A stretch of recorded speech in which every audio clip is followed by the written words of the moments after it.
Fala aí, seu torcedor que estava curtindo o clássico do Goianão, seja bem-vindo ao canal. Meu nome é Victor Gader e terminou em 0-0, né? O jogo entre Goiás e Vila, um clássico importantíssimo para esse começo da temporada.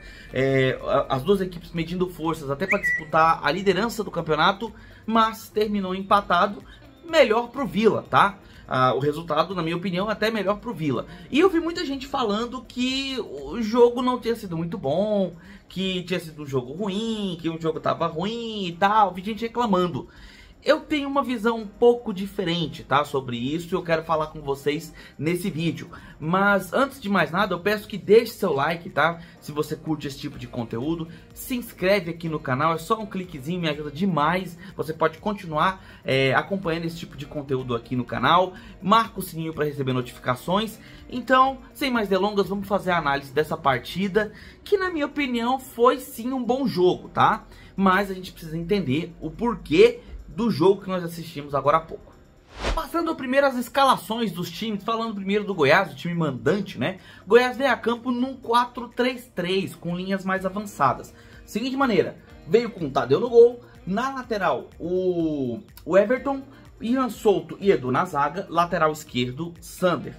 No meio ele veio com o volante Wellington, além dele outro volante, o Juninho, e o meia Diego. Aí na frente veio com Paulo Baia pela esquerda, o Alano pela direita e o Getúlio como centroavante, né? Já o Vila Nova veio com um 4-1-4-1, tá? Veio armado com uma formação bem interessante que a gente vai comentar agora pra frente, tá?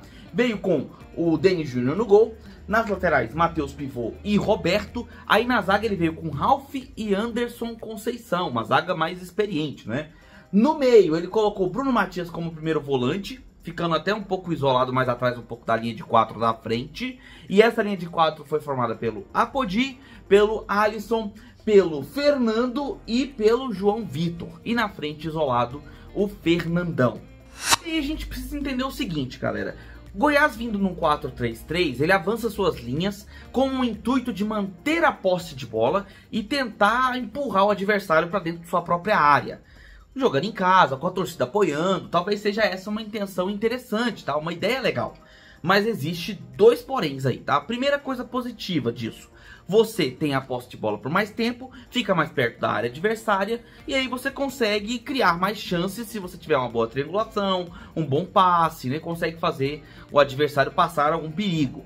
Por outro lado, você avançando muito as suas linhas, você dá o espaço para o contra-ataque e gera um risco caso você perca a bola em um momento de transição de ataque. Você perdendo a bola, você acaba gerando a possibilidade do adversário avançar com o campo livre.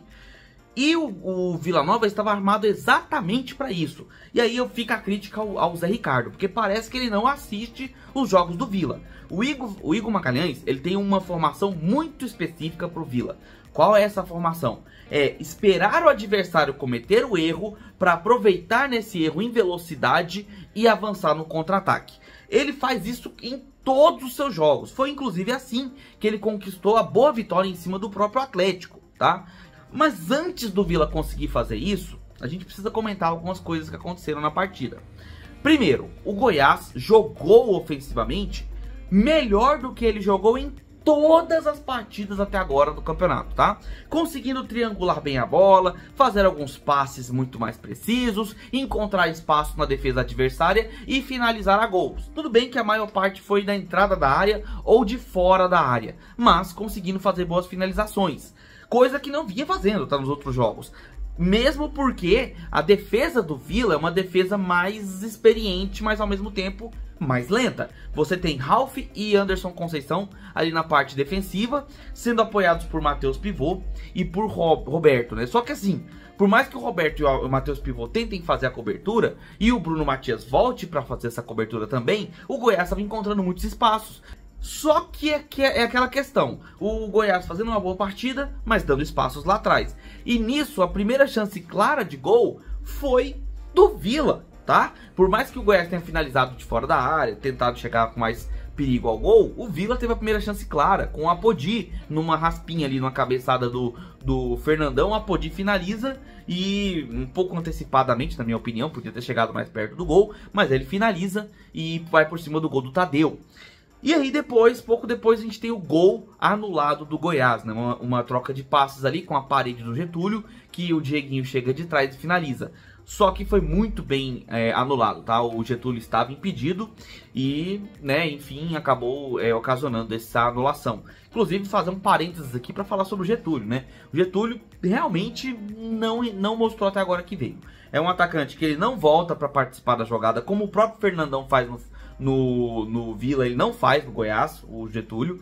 É um jogador que é muito disperso, fica muito apagado na parte do jogo todo. Então assim, jogador que realmente está deixando muito a desejar com a camisa do Goiás, né?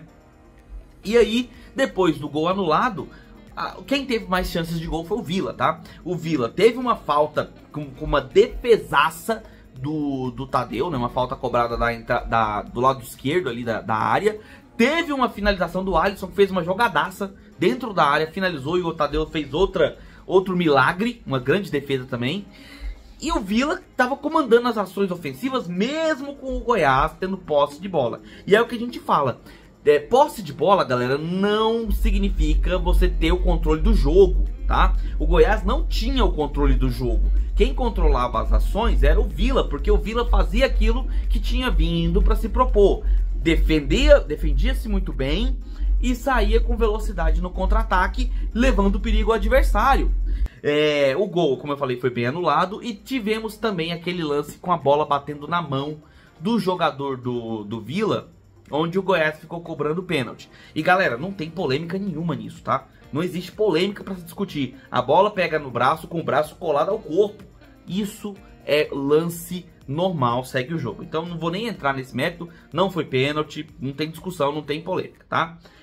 Segundo tempo veio e aí a coisa mudou de figura. O Goiás, que tinha posse de bola, até tinha criado algumas chances, mas enfim, não estava levando tanto perigo ao goleiro Denis Júnior. No segundo tempo, sim, o Goiás chega com muito perigo, inclusive uma finalização do Ian Souto, que o Denis Júnior faz uma belíssima defesa, né? Outras finalizações vindas de cruzamento, inclusive o Ian Souto estava cruzando muita bola na área, né? Buscando ali o ataque adversário. Teve até uma finalização do Everton, que eu acho que é o Everton, o nome dele é o Everson, não, é o Everton mesmo. O Everton finaliza e o Denis Júnior faz outra grande defesa, né? O Denis Júnior fazendo belíssimas defesas e garantindo ali 0 a 0.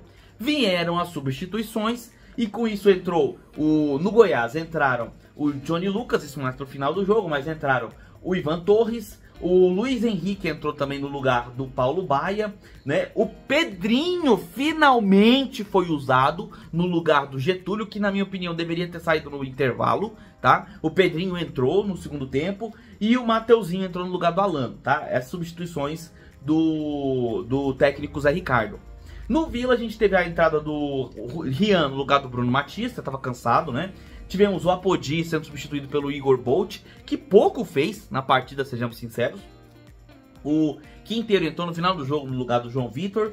O Estevão entrou no lugar do Alisson, né? E o segundo tempo, o Goiás foi melhor, tá? O Goiás, ele mantinha mais a posse de bola como no primeiro tempo, mas conseguia criar mais chances.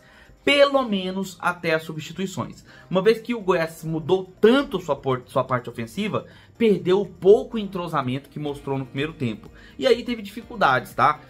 Mas o Goiás ficou jogando bola na área. O Goiás ficou chegando no gol do Denis Júnior.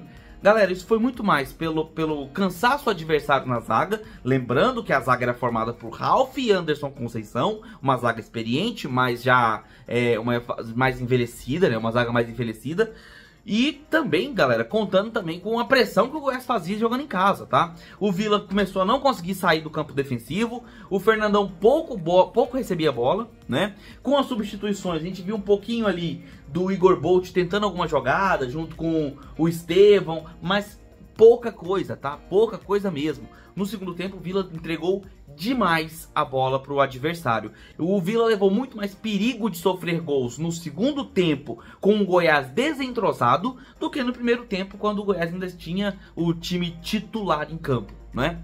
Na real, eu achei que o jogo foi até ok, não foi um jogo violento, não foi um jogo de quebra-pau, de discussão demais, briga demais. Não, foi um jogo jogado, não foi um jogo esplendoroso, bonito de se ver, vistoso, com muitos gols, afinal foi um 0 a 0, mas achei um bom jogo. Com as táticas definidas em campo, cada equipe tentou fazer aquilo que seu técnico determinou, e enquanto conseguia colocar aquilo em prática, a gente teve boas chances de gol do lado do Goiás e do lado do Vila. No primeiro tempo o Vila foi um pouco melhor, no segundo tempo o Goiás teve um pouco de superioridade por conta da pressão que impôs para buscar o gol. Mas achei um bom jogo, achei um bom clássico. Talvez o justo fosse um 1 a 1, né? Um gol no primeiro tempo do Vila, um gol no segundo do Goiás, mas o 0 a 0 reflete bem, né, o empate que justifica a partida que a gente viu. Equipes equilibradas, mas que na minha opinião o Vila foi mais perigoso, tá? Foi mais perigoso, mas o Goiás mostrou uma determinação e uma raça que talvez tenha animado até mesmo o seu torcedor, mesmo com o 0 a 0. Você, torcedor do Goiás, talvez deva se animar por ver que seu time tem realmente pretensões de melhorar, tá? Existe a possibilidade sim do Goiás ir melhorando nessa temporada e ter um futebol um pouco melhor do que veio mostrando no Goianão. E o time do Vila tá muito bem encaixado, tá? Tem que rever a parte defensiva, já que o time fica muito lento, fica muito defensivamente espaçado. É perigoso jogar dessa forma. Mas, ofensivamente, o time está até organizado. A finalização pecou ali, né, do Apodi, do Alisson, mas criou na proposta que o Igor Magalhães queria. O Vila conseguiu fazer alguma coisa. Esses aqui são os próximos jogos do Goianão, tá? De Vila e de Goiás. A classificação tá aqui do ladinho para você curtir. E se você gosta desse tipo de análise, se você gostou dessa análise, deixe seu like, se inscreve no canal, marca o sininho, deixe seu comentário aqui embaixo, qual foi a sua opinião sobre o clássico Goiás e Vila, deixa aqui nos comentários que eu vou ler todos, beleza? E considere se tornar membro do canal a partir de R$ 1,99, você participa do clube de membros, o Gather Futebol Clube, para conversar com os nossos comentaristas, para conversar com os outros membros do canal, receber conteúdos exclusivos e antecipados aqui do canal. Beleza? Vou ficando por aqui, a gente se vê nos próximos vídeos. Um abraço de torcedor para todos vocês.